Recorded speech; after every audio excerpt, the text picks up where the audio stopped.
Hi, നമസ്കാരം. ഇന്നത്തെ നമ്മുടെ ഹെയർ രണ്ടുപേരുടേതാണ്. രണ്ടിൽ ഒരാൾക്ക് പെർമനൻറ്റ് ബ്ലോ ഡ്രൈ വിത്ത് കെരാറ്റിനും ഒരാൾക്ക് റീബോണ്ടിങ്ങുമാണ് ചെയ്തിരിക്കുന്നത്. ഇതിലെ ആദ്യത്തെ ഹെയർ ചിഞ്ചുവിൻ്റേതാണ്. ചിഞ്ചുവിൻ്റെ ഹെയർ ഇപ്പോൾ മൂന്നാമത്തെ തവണയാണ് നമ്മുടെ അടുത്ത് പെർമനൻറ്റ് ബ്ലോ ഡ്രൈ വിത്ത് കെരാറ്റിൻ ചെയ്യാൻ വന്നിരിക്കുന്നത്. അപ്പം ഫസ്റ്റ് എൻ്റെ കിട്ടുന്ന സമയത്ത് ഹെയർ തീരെ തിന്നായിട്ടുള്ള ഹെയർ ആയിരുന്നു. അപ്പം ചിഞ്ചുവിന് ഒരുപാട് ലെങ്ത് വെക്കുന്ന ഇഷ്ടമല്ല, അതുകൊണ്ട് നമ്മൾ ലെങ്ത് വെപ്പിക്കാതാണ് ഷോർട്ടായിട്ടാണ് എപ്പോഴും കട്ട് ചെയ്ത് ചെയ്യാറുള്ളത്. അപ്പം ഹെയർ നല്ല ഹെൽത്തി ആയിട്ട് തന്നെ ഉണ്ട്. അതുപോലെ തന്നെ ചിഞ്ചുവിനെ ഹൈലൈറ്റ് ചെയ്തിട്ടുണ്ട്. ഹൈലൈറ്റ് ചെയ്തിരിക്കുന്നത് ഈ എൻ്റെ ഭാഗം മാത്രമേ ഹൈലൈറ്റ് ചെയ്തിട്ടുള്ളൂ. നല്ല ഭംഗിയാണ് ചെയ്ത് കഴിയുമ്പോൾ, അത് നമുക്ക് കാണാം. രണ്ടാമത്തെ ഹെയർ റീബോണ്ടിങ്, ആ ഹെയറിൻ്റെ ലെങ്ത് കുറയ്ക്കേണ്ടെന്ന് പറഞ്ഞ് അപ്പം നല്ല ആ ലെങ്തിൽ തന്നെ ആണ് നമ്മൾ ചെയ്തിരിക്കുന്നത്. റീബോണ്ടിങ് ചെയ്ത് കഴിഞ്ഞാൽ നമുക്ക് ചെയ്യുന്നതിൻ്റെ ഇരട്ടി, ഒരാളുടെ ഹെയർ എത്രയുണ്ടോ അതിൻ്റെ ഇരട്ടി തിക്നെസ് നമുക്ക് കിട്ടും. അപ്പോൾ ആ രീതിയിലാണ് നമ്മൾ ചെയ്തിരിക്കുന്നത്. അത് റീബോണ്ടിങ് ചെയ്തിരിക്കുന്നത് നമുക്ക് കാണാം. അപ്പോൾ രണ്ടുപേരുടെ ഹെയർ ചെയ്തിരിക്കുന്നത് കാണാം. ഇതാണ് ചിഞ്ചുവിൻ്റെ ഹെയർ. ചിഞ്ചു നല്ല ഷോർട്ടാക്കിയിട്ടുള്ള ഹെയറാണ്. അപ്പോൾ എപ്പോഴും ഇതിൽ കൂടുതൽ ലെങ്ത് വെപ്പിക്കത്തില്ല. ഫസ്റ്റ് ടൈം വരുമ്പം തിന്നായിട്ടുള്ള ഹെയർ ആയിരുന്നു. അപ്പോൾ അതിന് ബ്രാ ലെവൽ വരെയൊക്കെ ലെങ്ത് ഉണ്ട്, പക്ഷേ ഹെയർ തീരെ തിന്നായിരുന്നു ഹെയർ.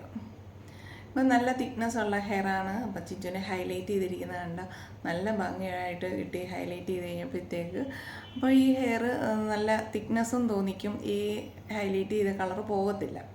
ഇപ്പോഴും നമ്മൾ എൻഡിന് മാത്രം കൊടുക്കുന്നതാണ് നല്ലത്. ഇത് അമോണിയ ഫ്രീ ആണ് ഈ ഹെയർ കളർ.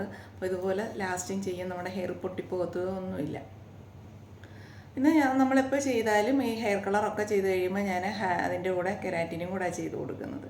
അപ്പോൾ കെരാറ്റിൻ ചെയ്യുന്നത് കൊണ്ട് തീരെയും ഹെയറിന് ഒരു കുഴപ്പവും വരത്തില്ല. അതുപോലെ കെരാറ്റിൻ ചെയ്തില്ലെങ്കിൽ നമ്മൾ എല്ലാ മാസവും സ്പായോ ലിക്വിഡ് പ്രോട്ടീനോ ഒക്കെ ചെയ്യണം. അതുപോലെ ഡ്രൈ ആയിട്ടുള്ള ഹെയറിനാണെങ്കിൽ ഉറപ്പായിട്ട് ലിക്വിഡ് പ്രോട്ടീൻ ചെയ്യണം. ഇത് രണ്ടാമത്തെ ഹെയർ നന്നായിട്ട് എണ്ണയൊക്കെ തേച്ചിട്ടുള്ള ഹെയറാണിത്. അപ്പോൾ ഈ ഹെയറിനകത്ത് നമ്മൾ റീബോണ്ടിങ് ആണ് ചെയ്തിരിക്കുന്നത്. റീബോണ്ടിങ് ചെയ്ത് കഴിഞ്ഞാൽ ഉള്ളതിൻ്റെ ഇരട്ടി തിക്നെസ് നമുക്ക് കിട്ടുകയും ചെയ്യും. ഹെയർ നല്ല ഭംഗിയായിട്ട് തന്നെ കിടക്കുകയും ചെയ്യും. അപ്പം അത് ഓരോ ഹെയറിനും നല്ല കട്ടിയാണ് തോന്നുന്നത്, നല്ല കനം തോന്നിക്കും റീബോണ്ടിങ് ചെയ്ത് കഴിയുമ്പോൾ. തീരെ കട്ടി കുറഞ്ഞ ഹെയർ ആണെങ്കിലും അതിന് നല്ല കട്ടിയായിരിക്കും. അപ്പോൾ അതുകൊണ്ടാണ് അതിന് ഇത്രയും തിക്നെസ് തോന്നിക്കുന്നത് ഹെയറിന്. എല്ലാവർക്കും നമ്മുടെ വീഡിയോ ഇഷ്ടപ്പെട്ടെന്ന് വിശ്വസിക്കുന്നു. ഞാൻ ഗുരുവായൂർ ശീബലക്ഷ്മി ബ്യൂട്ടി ക്ലിനിക്കിലുള്ളത്. ഞായറും തിങ്കളുമാണ് പെർമനൻറ്റ് ബ്ലോ ഡ്രൈ വിത്ത് കെരാറ്റിൻ ചെയ്യാൻ വേണ്ടിയിട്ടാണ് ഞാൻ ഞായറും തിങ്കൾ ഗുരുവായൂർ ശീബലക്ഷ്മി ബ്യൂട്ടി ക്ലിനിക്കിൽ എത്തുന്നത്. ചൊവ്വ മുതൽ ശനി വരെ ഞാൻ ആലപ്പുഴ ജില്ലയിലെ കായംകുളത്തിനും അടൂരിനും ഇടയ്ക്കാണ് ചാരുമൂടിലാണ് ഞാൻ ചൊവ്വ മുതൽ ശനി വരെ. ഞായറും തിങ്കളും ഗുരുവായൂർ ശീബലക്ഷ്മി ബ്യൂട്ടി ക്ലിനിക്കിലും. അപ്പോൾ എല്ലാവരും വിളിക്കുക, ബുക്ക് ചെയ്യുക.